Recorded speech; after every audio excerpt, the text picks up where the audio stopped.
الشيطان الرجيم بسم الله الرحمن الرحيم అల్లాహ్ పట్ల విశ్వాసం. దీనికి సంబంధించి హదీసులు మీ ముందు తెలుగులో రానున్నాయి.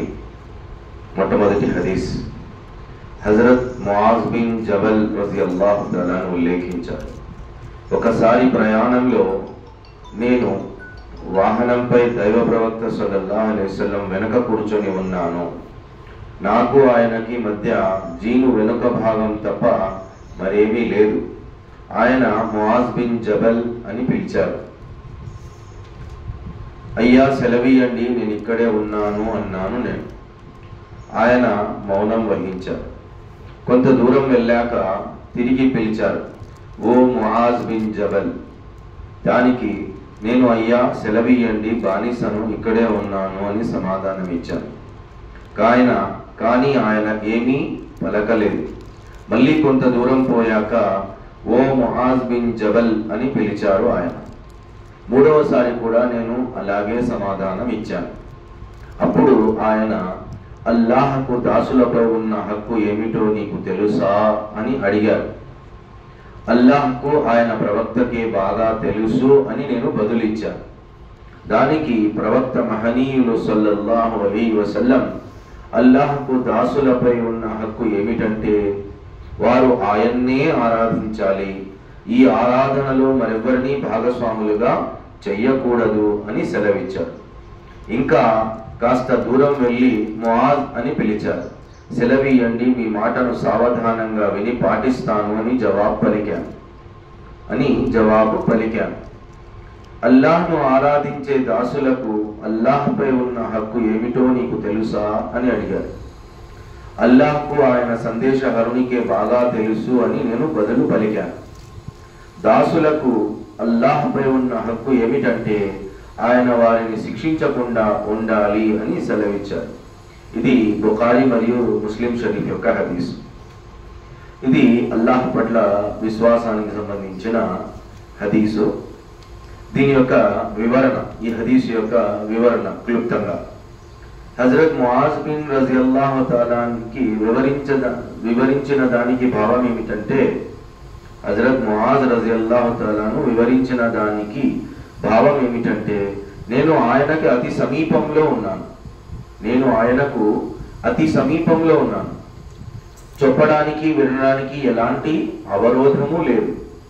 ఆయన చెప్పిన దాన్ని సునాయాసంగా నేను వినగలను. కానీ చెప్పబోయే విషయం చాలా ముఖ్యమైనది కనుక దాని ప్రాముఖ్యత నాకు విశదమవ్వాలని, నేను శ్రద్ధగా వినాలని ఆయన 3 సార్లు పిలిచి మౌనంగా ఉండిపోయారు అన్నది. ఎందుకంటే హదీసులో వచ్చింది కదా, నేను ఒకసారి ప్రయాణంలో మహాప్రవక్త ముహమ్మద్ సల్లల్లాహు అలైహి వసల్లం వెనక కూర్చొని ఉన్నాను. అంటే ఒకే ఒంటెపై ముహమ్మద్ సల్లల్లాహు అలైహి వసల్లం ముందున్నారు, ఆయన వెనుక కూర్చున్నారు. ఎలాంటి దూరం లేదు. ఇప్పుడు నేను ఇక్కడ ఉన్నాను, మీరు మన మధ్యమన్నా దూరం ఉంది, కానీ అక్కడ ఒకే ఒంటెపై సవారీలో 2 ఉన్నారు. మహాప్రవక్త ముహమ్మద్ సల్లల్లాహు అలైహి వసల్లం ముందున్నారు, ఆయన వెనకనే ఈయన ముఆజ్ బిన్ జబల్ కూర్చొని ఉన్నారు. కానీ మహాప్రవక్త ముహమ్మద్ సల్లల్లాహు అలైహి వసల్లం ఒకసారి ముఆజ్ బిన్ జబల్ అని పిలిచారు, సైలెంట్ అయిపోయారు, ఏం చెప్పలేరు. ఆయన జవాబు పలికారు, ముఆజ్ బిన్ జబల్, అయ్యా సెలవీయండి, నేను ఇక్కడే ఉన్నాను అని అన్నారు. మరి కాస్త దూరం వెళ్ళాక మళ్ళీ ముఆజ్ బిన్ జబల్ అని అన్నారు. అప్పుడు ముఆజ్ బిన్ జబల్ అన్నారు, అయ్యా నేను ఇక్కడే ఉన్నాను, సెలవీయండి, నేను మీ బానిసను, ఇక్కడే ఉన్నాను అని పలికారు. మళ్ళీ మహాప్రవక్త సల్లల్లాహు అలైహి వసల్లం ఏమీ పలకలేదు. మళ్ళీ కొంచెం దూరం పోయాక ఓ ముఆజ్ బిన్ జబల్ అని పిలిచారు. అప్పుడు కూడా 3వసారి కూడా ఆయన అలాగే సమాధానం ఇచ్చారు. కొంతసేపటి తర్వాత అప్పుడు మహాప్రవక్త ముహమ్మద్ సల్లల్లాహు అలైహి వసల్లం చెప్పడం మొదలుపెట్టారు. ఎందుకు అంటే రాబోయే విషయం, అంటే మహాప్రవక్త సల్లల్లాహు అలైహి వసల్లంకి ముఆజ్ బిన్ జబల్కి పెద్ద దూరం ఏం లేదు, వెనకనే ఉన్నారు. కానీ చెప్పబోయే విషయం అంత ప్రాముఖ్యతది కాబట్టి ఆయన మనస్సు పెట్టి వినాలి అన్న ఉద్దేశంతో ఆయన కాన్సన్ట్రేషన్ని అట్రాక్ట్ చేయడం కోసం మహాప్రవక్త సల్లల్లాహు అలైహి వసల్లం 3 సార్లు పిలిచి ఆగిపోయారు. అంటే మహాప్రవక్త సల్లల్లాహు అలైహి వసల్లం ఏదో చెప్పదలుచుకున్నారు, దాన్ని నేను శ్రద్ధగా వినాలని ఆయన అటెన్షన్తో తయారు కావడానికి సమయం ఇచ్చారు. అంటే చెప్పబోయే విషయం అంత ప్రాముఖ్యమైనది అని. ఇక్కడ మహాప్రవక్త ముహమ్మద్ సల్లల్లాహు అలైహి వసల్లం సూక్తిని గమనిస్తే తౌహీద్ అంటే ఏకేశ్వరోపాసన ఎంత ప్రాముఖ్యం ఉందో మనకు తెలుస్తుంది ఈ హదీసు ద్వారా. ఇదే మానవుణ్ణి నరకయాతన నుండి రక్షిస్తుంది. అంటే కేవలం మానవుడు అల్లాహ్ను మాత్రమే ఆరాధించాలి, ఆయనతో సహవర్తుల్ని అలే ఇలా ఇతను కూడా నాకు మేలు చేస్తాడు, ఆ దేవత ఆ దైవాన్ని కూడా నమ్ముకుంటాను అని అనడము, షిర్క్ చేయడం, బహుదైవారాధన. వీళ్ళు నాకేదో వీళ్ళని నేను మెప్పు పొందితే నాకు అల్లా దగ్గర వాళ్ళు ఏమి రికమెండ్ చేస్తారు. ఇవన్నీ ఈ హదీసుతో పటాపంచలవుతాయి. మహాభక్మ సెలసనం ఇక్కడ క్లియర్ కట్ గా చెప్పడం జరిగింది. ఏమని? తౌహీద్ ఏకేశ్వరోపాసనకు ఎంత ప్రాముఖ్యం ఉందో ఈ హదీసు ద్వారా మనకు తెలుస్తోంది. ఈ హదీసులో మహాభక్మ సెలసనం క్లియర్ కట్ గా చెప్పారు. అల్లాహ్కు ఆయన ప్రవక్తకి బాగా తెలుసు అని ముఅజ్ బిన్ జబల్ జలవిచ్చారు. మహాభక్మ సెలసనం ఒక ప్రశ్న అడిగారు, అల్లాహ్కు దాసులపై ఉన్న హక్కు ఏమిటో నీకు తెలుసా అని. దానికి అల్లాహ్కు ఆయన ప్రవక్తకి బాగా తెలుసు అని ముఅజ్ బిన్ జబల్ రజల్లాహు తెలిపారు. దానికి మహాప్రవక్త మహనీయులు ముహమ్మద్ సల్లల్లాహు అలైహి వసల్లం అల్లాహ్కు దాసులపై ఉన్న హక్కు ఏమిటంటే వారు కేవలం ఆయన్నే ఆరాధించాలి, అల్లాహ్ను మాత్రమే ఆరాధించాలి. ఈ ఆరాధనలో మరెవ్వరిని భాగస్వాములు చెయ్యకూడదు అని క్లియర్ కట్ గా మహాప్రవక్త ముహమ్మద్ సల్లల్లాహు అలైహి వసల్లం చెప్పడం జరిగింది. దీని ద్వారా తౌహీద్ ఏకేశ్వరోపాసనకు ఎంత ప్రాముఖ్యం ఉందో ఈ హదీసులో మనకు అవగతం అవుతుంది. ఇదే మానవుణ్ణి నరకయాతన నుండి రక్షిస్తుంది మరియు దైవాగ్రహం నుండి కాపాడి స్వర్గ ప్రవేశానికి అర్హత చేకూర్చే విషయం కన్నా విలువైనది మరొకటి కాగలదా? ఈ విషయం ఎటువంటిదంటే దైవాగ్రహం నుంచి కాపాడుతుంది, మనకి స్వర్గ ప్రవేశానికి అర్హత చేకూర్చే విషయం ఇది. ఏమిటది? అల్లాహ్ను మాత్రమే ఆరాధించాలి, ఆయనకి ఇతరులు ఎవరిని సహవర్తులు చేయకూడదు, అల్లాహ్తో పాటు మరెవరిని భాగస్వాములు చేయకూడదు, లేదంటే అల్లాహ్ను వదిలి ఇతరులను ఆరాధించకూడదు. ఇది ఎటువంటి ప్రాముఖ్యమైన విషయం ఏమిటంటే నరక యాతన నుండి మనల్ని కాపాడగలది ఇది ఒక్కటే. అందుకే మహాత్మా సల్లల్లాహు ఒక కొన్ని హదీసులు కూడా ఉన్నాయి. ఖూలు లా ఇలాహ ఇల్లల్లా, లా ఇలాహ ఇల్లల్లా అను పలుకు స్వర్గంలో చేరిపోతాం. మనసు పెట్టి కేవలం నా యొక్క దైవం అల్లాహ్ మాత్రమే అని విశ్వసించిన వానికి స్వర్గం గ్యారెంటీ ఒకానొక రోజు. ఈ హదీస్ యొక్క ప్రాముఖ్యత దీని ద్వారా మనకి ఈ హదీసు ద్వారా దాని ప్రాముఖ్యత తెలుస్తుంది. తౌహీద్ యొక్క ప్రాముఖ్యత అంటే ఏకేశ్వరోపాసన, కేవలం అల్లాహ్ను మాత్రమే ఆరాధించాలి. ఇది ఒక హదీసు. ఇంకొక హదీసు దీనికి సంబంధించింది. ప్రవక్త శ్రేష్ఠులు సల్లల్లాహు అలైహి వసల్లం అబ్దుల్ కైస్ తెగవారి ప్రతినిధి వర్గాన్ని ఉద్దేశించి అడిగారు, దైవం ఒక్కడే అని విశ్వసించడం అంటే ఏమిటో మీకు తెలుసా అని. దానికి వారు అల్లాహ్కు ఆయన ప్రవక్తకే తెలుసు అని పలికారు. అప్పుడు ఆయన విశ్వాసం అంటే మనిషి అల్లాహ్ తప్ప మరే ఇతర ఆరాధ్య శక్తి లేదనే సత్యానికి ముహమ్మద్ సల్లల్లాహు అలైహి వసల్లం అల్లాహ్ సందేశహరుడనే వాస్తవానికి సాక్ష్యం ఇవ్వాలి, నమాజును సవ్యంగా చేయాలి, జకాత్ ఇవ్వాలి, రమజాన్ నెలలో రోజా వ్రతాన్ని పాటించాలి అని బోధించారు. ఇది మిస్కాత్ షరీఫ్ యొక్క హదీస్. దీని యొక్క వివరణ, ప్రవక్త శ్రేష్ఠులు సల్లల్లాహు అలైహి వసల్లం ఒకసారి అబ్దుల్ కైస్ తెగవారి ప్రతినిధి వర్గాన్ని ఉద్దేశించి అడిగారు. ముహమ్మద్ సల్లల్లాహు అలైహి వసల్లంకి దగ్గరికి తెగల వాళ్ళు వస్తూ పోతున్నారు. ఎందుకంటే ఇస్లాం వ్యాప్తి ఎలా చెందుతూ పోతుందో అలా ఒక్కొక్క తెగల నుంచి ఒక ప్రతినిధి బృందాన్ని ప్రతి తెగవారు ఏదో అరబులు మక్కాలో ఒక ప్రవక్త వచ్చాడంట, ఆయన ఏదో కొత్త ధర్మాన్ని బోధిస్తున్నాడంట అని విషయాలు కొంత చర్చకు వచ్చిన తర్వాత కొన్ని తెగలు అదేదో తెలుసుకుందాం అని వారు కొంతమంది ప్రతినిధి బృందాన్ని ముహమ్మద్ సల్లల్లాహు అలైహి వసల్లం దగ్గరకు పంపించేవారు. అలా ఒకసారి అబ్దుల్ కైస్ తెగవారి ప్రతినిధి వర్గం ఒకసారి ముహమ్మద్ సల్లల్లాహు అలైహి వసల్లం దగ్గరికి వచ్చింది. అప్పుడు ఆయన వారిని అడిగారు, దైవం ఒక్కడే అని విశ్వసించడం అంటే ఏమిటో మీకు తెలుసా? దైవం ఒక్కడే అని విశ్వసించడం అంటే ఏమిటో మీకు తెలుసా అని. దానికి వారు అల్లాహ్కు ఆయన ప్రవక్తకే తెలుసు అని పలికారు. ఎందుకంటే ఆల్రెడీ ఈ ప్రతినిధి బృందం ఒకసారి వచ్చిపోయి ఉండవచ్చు, వాళ్ళు ఈమాన్ తెచ్చి ఉండి ఉండవచ్చు, మరొకసారి దీని విషయాలు నేర్చుకోవడానికి ముహమ్మద్ సల్లల్లాహు అలైహి వసల్లం కలవడానికి ప్రతినిధి బృందం వచ్చి ఉండవచ్చు. కాబట్టి వారిని ఉద్దేశించి మహాప్రవక్త సల్లల్లాహు అలైహి వసల్లం వారిని అడిగారు, దైవం ఒక్కడే అని విశ్వసించడం అంటే ఏమిటో మీకు తెలుసా అని. దానికి వారు అల్లాహ్కు ఆయన ప్రవక్తకే తెలుసు అని పలికారు. సహాబాల యొక్క ఉత్తమ ఆచరణ ఇది. వారికి విషయం తెలిసినప్పటికీ ఇంకా ఏదైనా కొత్త కొత్త విషయాలు, ధర్మానికి సంబంధించిన విషయాలు అల్లాహ్ మరియు ప్రవక్త నోటి వెంట మనం వింటే బాగుంటుందని వాళ్ళు ఇలా పలికేవారు. అల్లాహ్కు ఆయన ప్రవక్తకే బాగా తెలుసు అని పలికారు.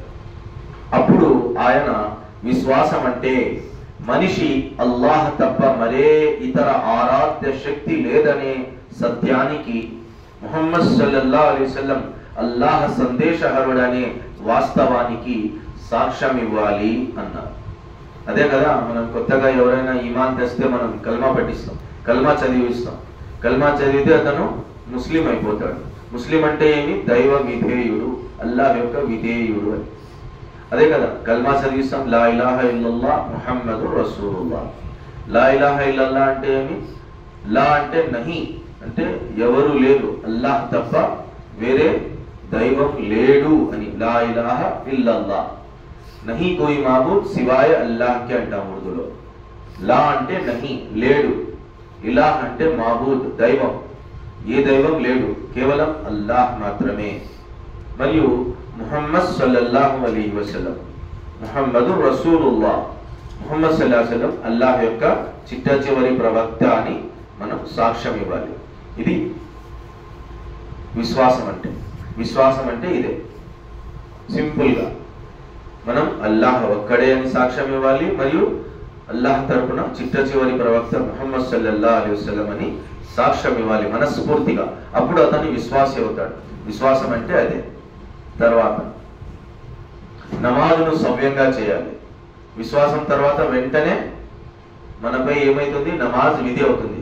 అంతవరకు అతను విచ్చలవిడిగా తన జీవితం గడిపాడు, ఇష్టానుసారంగా తన మనసుకు నచ్చిన విధంగా జీవితం గడిపేవాడు. ఎప్పుడైతే ఈ సెకండ్లో ఈమాన్ తెచ్చినాడు అనుకోండి, నెక్స్ట్ మినిట్లోనే అజా అయిందనుకో, అతనిపై నమాజ్ విధి. గుసుల్ స్నానం చేసి అతను వెంటనే పరిశుభ్రమైపోయి నమాజ్ అతనిపై విధి, మాఫ్ లేదు. ఇంతవరకు అతను కాఫీరు, ఇంతవరకు అతను అవిశ్వాసి. ఎప్పుడైతే ఈమాన్ తెచ్చాడో ఆ వెంటనే ఒక అర్ధగంటకు గంటకు 5 పూటల నమాజులు ఏదో ఒక అజా అవుతుంది. అజా అయితేనే అతను ఇంత ముందులాగా జీవితం గడిపేది లేదు. అతనిపై నమాజ్ ఫరజ్ అయిపోయింది. విధి అంటే తప్పక చేయాల్సిన పని, తప్పక చేయాల్సిన దైవారాధనలో నమాజ్ ఒకటి. మొట్టమొదటి విశ్వాసులపై ఫరజ్ అయ్యే విధుల్లో ఏది? మొట్టమొదటిది నమాజ్. అందుకే నమాజ్ సవ్యంగా చేయాలి. నమాజ్ చేసే వాళ్ళు కూడా సవ్యంగా చేయడం లేదు. అందుకే ముహమ్మద్ సల్లల్లాహు అలైహి వసల్లం నొక్కి చెప్పారు ఎన్నోసార్లు, నమాజ్ను సవ్యంగా చేయాలి. ఇంతకుముందు పిల్లవాడు చదివిన సూరా కూడా, అరైతల్లజీ సూరాలో కూడా అదే విషయం వచ్చింది. కాబట్టి నమాజ్ అనేది సవ్యంగా చేయాలి. దైవం మనల్ని చూస్తున్నాడు, అల్లాహ్ మనల్ని గమనిస్తున్నాడు అన్న స్పృహతో మనం నమాజ్ చేయాలి. ఇంకా ఏ స్పృహ చేసుకోవాలి మనము? మనది చిట్ట చివరి నమాజ్ ఏమో. ఎందుకంటే మరణం ఎప్పుడు వస్తుందో తెలియదు. కుల్లు నఫ్సిన్ జాయికతుల్ మౌత్ అని అల్లాహ్ తఆలా ఖురాన్లో అంటాడు. కాబట్టి ప్రతి మనిషి పుట్టినవాడు గిట్టక తప్పదు, మరణం అనేది తప్పదు. కాబట్టి ఆ మరణం సమయం ఎప్పుడు వస్తుందో ఎవ్వరికి తెలియదు, అల్లాహ్ మాత్రమే తెలుసు. కాబట్టి నమాజ్ ఆచరించేటప్పుడు మనదేమన్నా ఇది చిట్ట చివరి నమాజ్ కావచ్చేమో అన్న భయభక్తులతో మనం అల్లాహ్తో నమాజ్ సవ్యంగా చేయాలి. నమాజ్ సవ్యంగా చేయడం అంటే రుకు, సజ్దా, ఖియామ్ అన్నిట్లో మనం ఏం పఠిస్తున్నామో దాని యొక్క అర్థం ఏమిటి, అర్థం చేసుకునే ప్రయత్నం మనం చేయాలి. అల్లాహ్ మనల్ని గమనిస్తున్నాడు అన్న స్పృహతో నమాజ్ సవ్యంగా చేయాలి. రెండవది జకాత్ ఇవ్వాలి.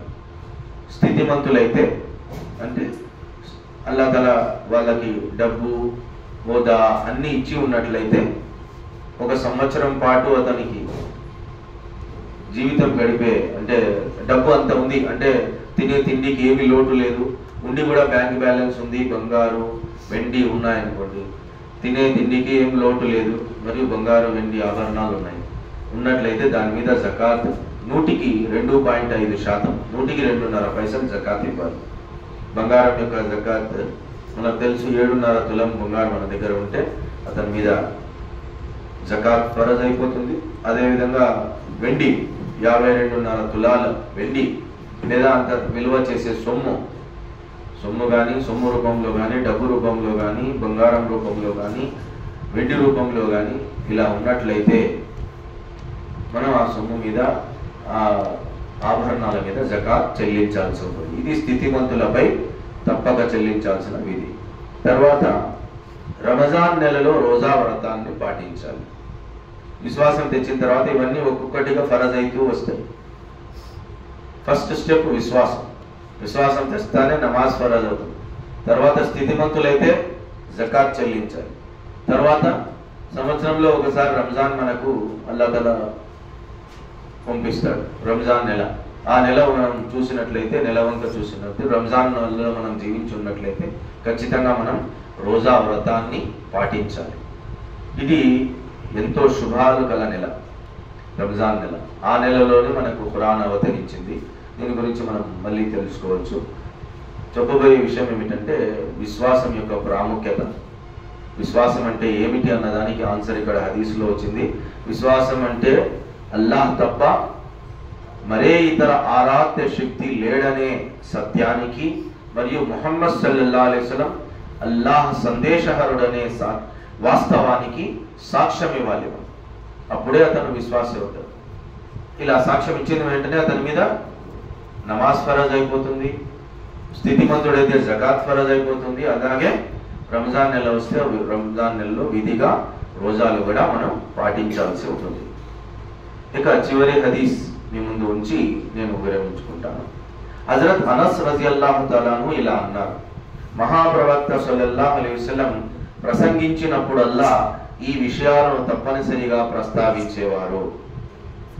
మహాప్రవక్త సల్లల్లాహు అలైహి వసల్లం ఎప్పుడు ప్రసంగించినా ఈ క్రింది విషయాలను తప్పనిసరిగా ప్రస్తావించేవారు.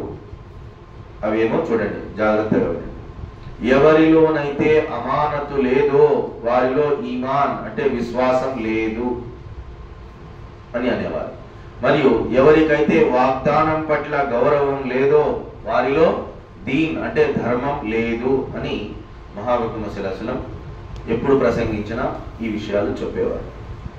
ఇది మిష్కాత్ షరీఫ్ యొక్క హదీస్. ముందు చదివిన షరీఫ్ హదీస్ కూడా మిష్కాత్దే, ఈ హదీస్ కూడా మిష్కాత్దే. మళ్ళీ మొదట చదివిన హదీస్ బుఖారీ మరియు ముస్లిం నుంచి గ్రహించిన హదీస్. ఈ హదీస్లో 2 విషయాలు మహాప్రవక్త సల్లల్లాహు అలైహి వసల్లం ఎప్పుడు ప్రసంగించినా ఈ విషయాలను ప్రస్తావించేవారు. ఏమిటవి? ఎవరిలోనైతే అమానతు లేదో, అమానతు అంటే ఏమో వివరిస్తాం. అమానతు లేదో వారిలో ఈమాన్ అంటే విశ్వాసం లేదు అనేవారు. మరి ఎవరిలో అయితే వాగ్దానం పట్ల, మనం వాగ్దానం చేస్తాం మర్చిపోతుంటాం, వాగ్దానం చేస్తాం వాగ్దానాన్ని పాటించాం, ఏమైతుంది ఏం పట్టించుకో, నేను కలుస్తామంటాం, రేపు కలుస్తానంటాం, రేపు లేదంటే రేపు మనం ఎవరికైనా డబ్బు చెల్లించాల్సింది అనుకో ఊరికి రేపు ఇస్తానులే అంటాం. మరి ఎవరైతే వాగ్దానం పట్ల గౌరవం లేదో వారిలో దీన్ అంటే ధర్మం లేదు అని మహాప్రవక్త సల్లల్లాహు అలైహి వసల్లం చెప్పడం జరిగింది. ఈ హదీస్ యొక్క వివరణ వినండి. దైవాన్ని విశ్వసించడం వల్ల మానవులపై వాటిల్లే దైవానికి సంబంధించిన బాధ్యతలేమిటో, తోటి మానవులకు సంబంధించిన బాధ్యతలేమిటో అన్ని దివ్య ఖురాన్లో పొందుపరచబడి ఉన్నాయి. వాటిని సరిగ్గా నిర్వహించని వ్యక్తి అంటే ఈమాన్ విశ్వాసంలో పరిపూర్ణతను సాధించలేదని భావం. ఇప్పుడు దైవాన్ని విశ్వసించడం వల్ల మానవులపై వాటిల్లే దైవానికి సంబంధించిన బాధ్యతలేమిటో, తోటి మానవులకు సంబంధించిన బాధ్యతలేమిటో దివ్య ఖురాన్లో అల్లాహ్ తఆలా నీట్గా చెప్పడం జరిగింది. వాటిని సరిగ్గా నిర్వహించని వ్యక్తి విశ్వాసంలో పరిపూర్ణతను సాధించలేడు. అలాగే ఒక వ్యక్తి ఇచ్చిన మాటను నిలబెట్టుకోలేకపోతే అతనిలో ధర్మపారాయణత లేదని అర్థం. ఎవరి హృదయాల్లో విశ్వాస బీజాలు నాటుకపోతాయో వారు బాధ్యతల నిర్వహణలో ఎలాంటి లోపము రానివ్వరు, తెలిసి దాటవేసే ప్రయత్నము చెయ్యరు. ఇలాగే ఏ వ్యక్తిలో ధర్మనిష్ట ఉంటుందో అతను చివరి గడియ వరకు చేసిన భాషను నిలబెట్టుకుంటాడు. అల్లాహ్, ఆయన ప్రవక్త, ఆయన గ్రంథం పట్ల మనిషికి ఉన్న బాధ్యతల్లోకెల్లా గురుతరమైనది, ప్రయాణాల్లోకెల్లా గొప్పది, ప్రమాణాల్లోకెల్లా గొప్పది. మనిషి తన దైవంతో, ఆయన ప్రవక్త అందజేసిన ధర్మంతో చేసిన ప్రమాణం, వీటిని నిర్వర్తించడం అన్నిటికంటే ముఖ్యమైనది. ఇది మహాత్మా సల్లం ఈ హదీసు ద్వారా చెప్పదలుచుకున్నది. ఇవి మహాత్మా సల్లం ఎప్పుడు ప్రసంగించినా ఈ విషయాలను ప్రస్తావించారు. ఎవరిలోనైతే అమానతు లేదో వారిలో ఈమాన్, విశ్వాసం లేదు. ఎవరికైతే వాగ్దానం పట్ల గౌరవం లేదో అతనిలో దీన్ అంటే ధర్మం లేదు అని మహాత్మా సల్లం క్లుప్తంగా చెప్పేవారు. చూడండి, ఎంత అమానత్ అంటే చాలా గొప్ప విషయం. ఇప్పుడు మిమ్మల్ని నమ్మి నేను ఏదైనా ఒక వ్యక్తిని, నా సోదరుని నమ్మి నేను ఒక 50,000 60,000 డబ్బు లేదా 10,000 నా సొమ్ము అతనికి అప్పచెప్పిపోయా, నేను మళ్ళీ వస్తాను అని చెప్పి అమానత్. దాన్ని తిరిగి ఇవ్వకుండా నేను వచ్చినప్పుడు తిరిగి ఇవ్వాలి, అది అమానత్. అప్పగింత, అమానత్ అంటే అప్పగింత. అతను వచ్చి అడిగినప్పుడు తిరిగి అప్పగించాలి.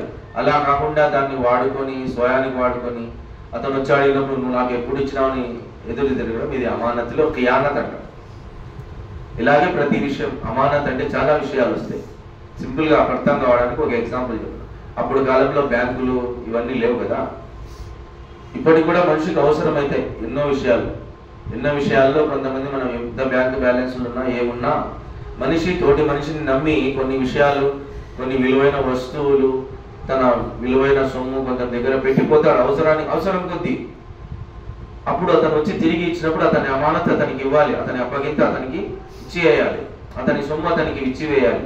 అలా కాకుండా దాన్ని మనం కాజేసుకొని వాడిని మళ్ళీ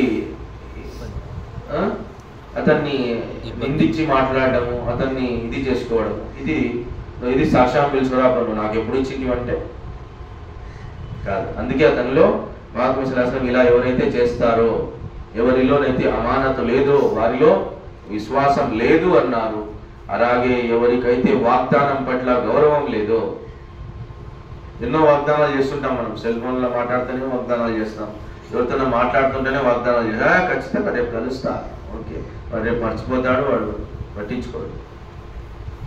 ఇది కాదు. మహాత్మా సల్లం ఇంకా ప్రవక్తని అని ప్రకటించుకోకముందు 25 ఏళ్ళ నవ యువకుడు ఉన్నప్పుడు కూడా మహాత్మా సల్లం బిజినెస్ చేసేవారు.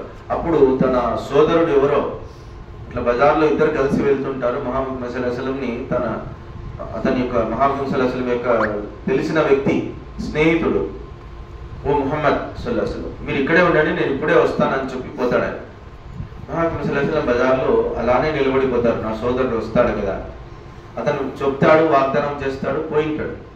అతను ఆ విషయాన్ని మర్చిపోయి ఉంటాడు. మహాత్మా సల్లం అతని కోసం వెయిట్ చేస్తూ 1 రోజు గడిచిపోతుంది, 2 రోజులు గడిచిపోతాయి, 3 రోజులు గడిచిపోతాయి. 3 రోజుల తర్వాత అతనికి ఎందుకో విషయం గుర్తొస్తుంది. అల్లాహ్ తఆలా అతనికి మతి చేస్తాడు. అప్పుడు అతను మళ్ళీ ఎందుకో ఆ దారిన వచ్చినప్పుడు మహాత్మా సల్లంని అలానే ఉండడం చూసి ఆశ్చర్యపోతాడు. నేను మీకు చేతే చెప్పాను, నేను ఇలానే ఉండిపోయాను. అంటే వాగ్దానం అనే పట్ల గౌరవం. వాగ్దానం చేస్తే నెరవేర్చాలి, లేకపోతే వాగ్దానం చేయకూడదు. వాగ్దానం చేసినప్పుడల్లా కూడా మనం ఇన్షా అల్లా అని పలకాలి, దైవం తలిస్తే అని. మనం వాగ్దానం చేసినా ఇన్షా అల్లా మే కల్ కర్తాం, ఇన్షా అల్లా నేను రేపు చేస్తాం, ఇన్షా అల్లా సాయంకాలం కలుద్దాం. ఇలా దైవం మీద భారం వేసే ఒక విశ్వాసి పలకాలి తప్ప తన మీద తనకు నమ్మకం ఉండాలి, అది కాదు. అల్లాహ్పై విశ్వాసం ఉండాలి. ఎందుకంటే ఇది చాలా ముఖ్యమైన విషయం. ఎందుకంటే మరణం సమయం ఎప్పుడు వస్తుందో తెలియదు. మనం ఖచ్చితంగా రేపు వస్తానని చెప్పడానికి వీల్లేదు, నేను ఖచ్చితంగా రేపు కలుస్తానని చెప్పడానికి గ్యారెంటీ లేదు. ఎందుకంటే మహాత్మా సల్లం కొద్దిగా అన్నారు, నేను ఒక సలాం చేసి ఇంకొక సలాం చేసే వరకు కూడా నా ప్రాణం ఉంటుందో పోతుందో ఆ దైవానికే తెలుసు. ఒక సలాం చేసి ఇంకొక సలాం చేసేసరికి ఎంత సమయం పడుతుంది? 1 సెకండు, 2-3 సెకండ్లు కూడా పట్టదు.